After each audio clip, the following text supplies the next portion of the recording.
Hello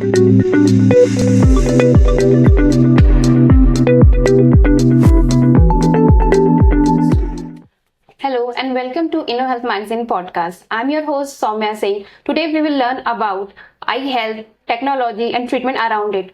To help us understand that, we have very special guest Dr. Viren Singh Sangwan, who is a renowned ophthalmologist at Dr. Shross Eye Charity Hospital. We welcome you, sir. Thank you very much.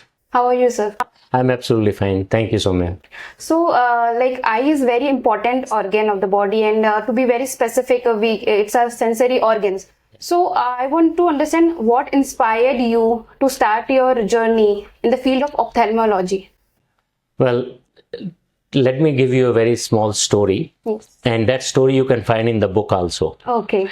When I was very small, and this story was told to me by my mother. In 2013, I was doing a course called Landmark course. It is a course curriculum in living life. So during that course, the coach told me that you should call your mom and you should call your dad. Mummy papa को बोलो कि उनको है ना thank you बोलें कि आपकी life अच्छी है, this and that. So when I called my mother, and वो हरियाणवी बात करती हैं. तो मैंने बोला माँ सब ठीक हो, धन्यवाद आपने मेरा ये किया वो किया. कहती बेटा तेरा तबीयत ठीक है. मैंने कहा क्यों? कितनी ऐसी बेकी बातें कर रहे हो. फिर मेरे को बोली कि आपने तो करके दिखा दिया. मैंने कहा क्या करके दिखा दिया? कहता तू 4-5 साल का था तब मेरी आंख खराब हुई थी और उस टाइम मैं मेडिकल में दिखाने गई थी रोहतक में, और उस टाइम मेरा नंबर नहीं यार, बहुत ज़्यादा दुखी थी मैं. तो जब मैं वापस आई, जब मैंने बताया कि मेरा चेकअप नहीं हुआ, फिर जाना है, तो तूने उस टाइम बोला था माँ एक दिन देखना मैं बहुत बड़ा आंख का डॉक्टर बनूंगा. तो मुझे नहीं पता वो 4-5 साल के ने अपने आप से क्या प्रॉमिस किया था. मुझे लगता है वही ड्राइव है जी. और वो अभी भी वैसी ड्राइव है जी. सो आपने ये मेंशन किया अनबाउंड, जो आपके लाइफ की जर्नी के ऊपर ये बुक है. इसमें जिन्होंने नहीं पढ़ा, who hasn't read that book, तो उनके लिए क्या बिग टेक अवे रहे, आप मतलब बताना चाहेंगे इस बुक में उनके लिए? In that book, I think the central message would be, Yes. and this is not related to the eye doctors. Yes. This is not related whether you are a doctor or not. Okay. Especially you are a young adult who is in the college or a school, or who started their career. They can understand how you can navigate your life, how you can dream big, and how you can choose paths which may not look okay at that stage, but in hindsight you will say, oh, this was a great decision. So this book basically highlights the different decisions that I have made, different people who have contributed, and they were all random people. Okay. Who are not related to me in any way, but they made contribution towards my progress. So I think it's a very good template. It's a very good example for people to take a make it a model or a framework. Like ऐसे होता है ना कि भाई अपना एक काम करने का तरीका, तो वो उससे रिलेट कर सकते हैं. जी.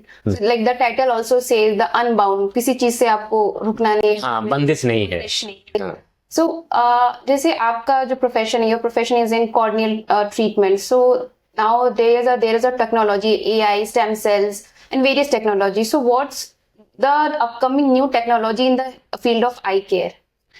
Well, eye care is when I did my masters in eye in 1989 to 1990. That time there was no technology, and that is why I chose ophthalmology. Okay. I said practice करने में ज़्यादा पैसा नहीं लगेगा. But now the eye is a very advanced field. You name it, like stem cells. I have been doing the stem cell for the cornea since 2001. Okay. Then we have been doing other amazing work like bioengineered cornea and very other new surgeries. Currently, I think the most exciting technology which we are developing is called liquid cornea. So as you mentioned about liquid cornea, the new technology, can you explain about that? Yeah, so the liquid cornea, समझ लीजिए कि this is like a bio engineered cornea. Okay. Bio engineered का मतलब है कि lab में बनाया हमने स्टेम सेल्स यूज करके जी. और डोनर पे डिपेंड नहीं रहना पड़ता. और लिक्विड है तो जैसा आपकी बीमारी है, जो कॉर्निया पे बीमारी है, वैसे ही सेव कर लेगा ये. जी. तो आपको जैसे होता है ना, अगर आपकी एक शीट है, उस शीट में से आपने कुछ राउंड काटना है तो काफी कुछ वेस्ट हो जाती है. ये लिक्विड होने की वजह से वेस्टेज नहीं होगी और जैसी बीमारी है मरीज को वैसे ही हम उसको ट्रीट करेंगे और जैसे हम एक ड्रॉप डालेंगे वो विद इन 40 सेकेंड वो सॉलिडिफाइड हो जाएगी और वो ट्रांसपेरेंट रहेगी, स्टिचेस की जरूरत नहीं है और पेशेंट को दिखने लगेगा।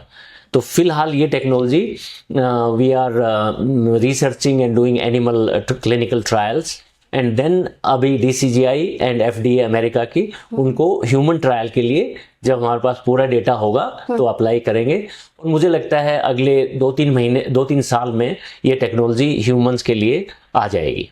बिल्कुल। सो जिनके आईज नहीं है, जो नहीं देख सकते, क्या ये उन पे भी काम होगा, जो ब्लाइंड है बाय बर्थ? जो बाय बर्थ ये सिर्फ कॉर्निया की वजह से ब्लाइंडनेस है, अच्छा, तो उनके लिए काम आएगा, हर ब्लाइंडनेस के लिए नहीं आएगा। हर ब्लाइंडनेस के लिए आई ही डोनेशन से ही है। सो आई डोनेशन जहाँ पे जरूरत है वहां पे ये काम करेगा। ओके।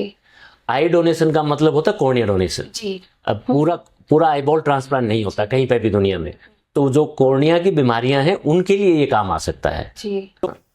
सो आईज हमारा बहुत इंपॉर्टेंट है। तो आजकल हम इतने स्क्रीन टाइम हो गया, चाहे बच्चों हो चाहे बड़े हो, हर किसी का स्क्रीन टाइम इतना हो गया।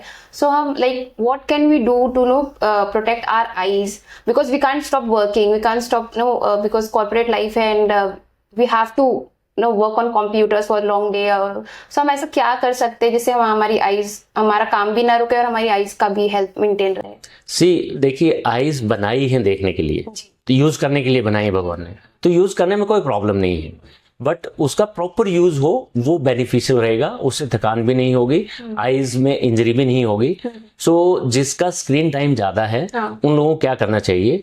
नंबर 1, उनको कंप्यूटर के सामने या स्क्रीन के सामने 1-2 घंटे लगातार बैठने के बाद 2-3 मिनट का ब्रेक लें और पीछे बैठे और फोर्स ब्लिंक की करें। अच्छा।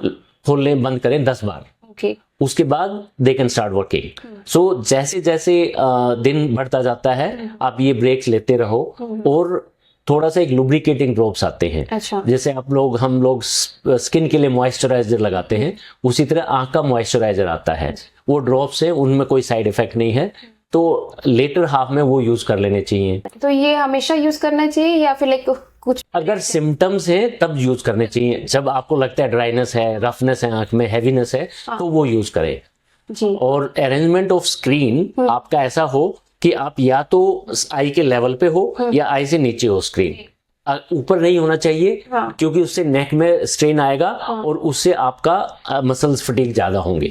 सो ये जो आजकल मार्केट में 2 चीज और भी आते हैं कि लाइक एक स्क्रीन आता है, ब्लू स्क्रीन, जो आप लैपटॉप पे लगा सकते हो, या फिर एक ग्लासेस आते हैं जो आप पहन सकते हो while you work.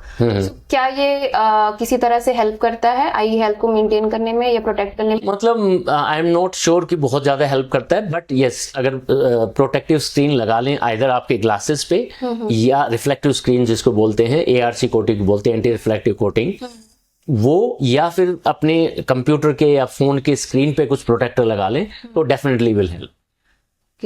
It will basically calm and soothe your eyes rather than having very bright light.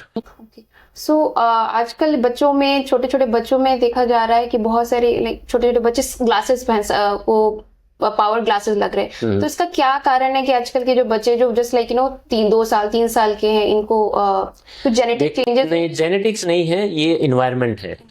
Environment क्या है कि आप अगर बच्चे को छोटा एकदम से पैदा होते ही 6 महीने का है, अगर उसको स्क्रीन दे दिया, पेरेंट्स क्या करते हैं, उसको खाना खिलाना है, सुलाना है, तो उसमें दिखाएंगे कुछ, खाना खिलाते हुए उसको स्क्रीन चलाएंगे, तो बच्चे को आदत पड़ जाती है। जो नियर का वर्क ज्यादा करता है, स्क्रीन टाइम ज्यादा होगा, उतना ही चश्मे का नंबर ज्यादा होगा। और ये चाइना में, हांगकांग में, सिंगापुर में 80% लोगों को चश्मे हैं। क्यों? क्योंकि वहाँ स्क्रीन टाइम बहुत ज्यादा है। इंडिया में अभी इतना ज्यादा नहीं, अराउंड 20% के करीब है। अमेरिका में बढ़ रहा है, इंडिया में काफी ज्यादा बढ़ रहा है। तो best solution for that is बच्चों को इनकरेज करो कि स्क्रीन टाइम यंग एज में, before 10-12 years of age, limited हो और उनको आउटडोर एक्टिविटीज करनी चाहिए। आउटडोर मतलब गेम्स खेलने चाहिए, फिजिकल स्पोर्ट्स करना चाहिए, सो दैट जो नेचर ने डिजाइन किया सिस्टम उसको उसी हिसाब से यूज करें। क्या मेरा एक और सवाल है इसी को लेते हुए कि अगर हम ज्यादा, जैसे आजकल के बच्चे गेम्स बहुत खेलते हैं, डिस्पाइट अडल्ट भी हो गए हैं, टीनेजर्स वगैरह, इनको like if you talk about कि आप मत देखिए, वो मत करिए, क्या प्रोलॉन्ग स्क्रीन टाइम हो ज्यादा हो, उससे क्या ब्लाइंडनेस की तरफ भी जा सकता है या फिर किसी कोई और आई डिजीज की तरफ? ब्लाइंडनेस तो नहीं, चांसेस कम है, जी। बट उसको चश्मे का नंबर बहुत ज्यादा चांस है कि जितना ज्यादा स्क्रीन टाइम होगा हाँ। उतना ज्यादा चश्मे का नंबर बढ़ने के चांस है। बट उससे ज्यादा उनको ज्यादा साइकोलॉजिकल बीमारियां होने के चांस है। जो एडिक्शन होता है ना, डिजिटल एडिक्शन जो है, Yes, yes. That is a very serious problem. And those adults who have become adults and they are still addicted, that is even more dangerous because they don't develop social skills. They can't face people. So if you can't face people, how you can work with others? Yes. And if you can't work with others, it's very difficult to, you'll be isolated. So sir, एक diabetes है, diabetes जो जिनको होती है वो they have उनका concern रहता है टू हैव आई साइट का कुछ इनको इश्यूज रहेंगे, like diabetes retinopathy. So how does diabetes interfere with I site? देखिए, डायबिटीज या ब्लड शुगर जिसको हम बोलते हैं ना, ये एक बहुत सीरियस प्रॉब्लम है और इंडिया में वर्ल्ड के सबसे ज्यादा डायबिटिक पेशेंट्स इंडिया में हैं।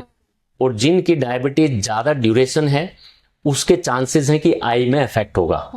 बेसिकली जो डायबिटीज है, ब्लड शुगर है, वो 3 ऑर्गन्स को अफेक्ट करती है, आपकी आईज, किडनीज एंड नर्व्स। तो ये तीनों ही अगर आप देखोगे, नर्व सप्लाई जो अफेक्ट होती है उसकी वजह से बहुत सीरियस प्रॉब्लम हो जाती है। उससे ब्लड सप्लाई भी कम हो जाती है, उसमें रेटिना की डेथ हो जाती है, उसमें ब्लीडिंग होता है, डिटैचमेंट, और उसका ट्रीटमेंट ऑलमोस्ट इम्पॉसिबल है। तो मेरी एडवाइस ये है कि जिसको ब्लड शुगर है तो फिजिकल एक्टिविटी की तरफ ध्यान दे, खाने पीने पे कंट्रोल करें और मिठाई जहां तक हो सके उसको कंट्रोल करें या बंद कर दें। जी। सो खाने पीने से हम मुझे एक और लाइक क्वेश्चन का याद आया कि क्या ऐसा हम खा सकते हैं what like the food which is good for I health?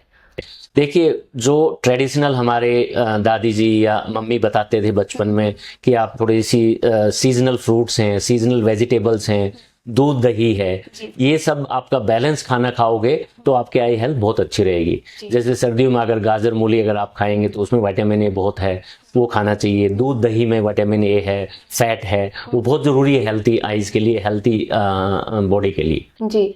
सो जो अगर हम आयुर्वेदिक की तरफ अगर मूव करें तो उसमें लाइक अलग अलग थेरेपीज हैं, देयर आर लाइक एक मुझे नाम तो याद नहीं आ रहा, बट दे यूज घीज and some other method. So does it really improve eyesight? What do you think on that? देखिए, मेरा नॉलेज आयुर्वेद के बारे में ज़्यादा नहीं है और तो मैं ज़्यादा नहीं बता पाऊंगा, बट आयुर्वेद का जो बेसिस है मुझे लगता है कि सॉलिड और साउंड है, बट हमारी नॉलेज जो एलोपैथिक डॉक्टर्स हैं उनकी ज़्यादा नहीं है उस मामले में। हाँ। आप हमारे लिसनर्स के लिए कुछ मैसेज देना चाहेंगे? मैं तो यही कहूँगा कि जो भी हम इंसान हैं उनको आईज के लिए स्पेशल ध्यान देना चाहिए, क्योंकि आईज से हम 80% of the information about our surroundings we get from the eyes. अगर आईज अफेक्ट हो जाती है तो आपकी ज़िंदगी बहुत ज़्यादा अफेक्ट हो जाती है।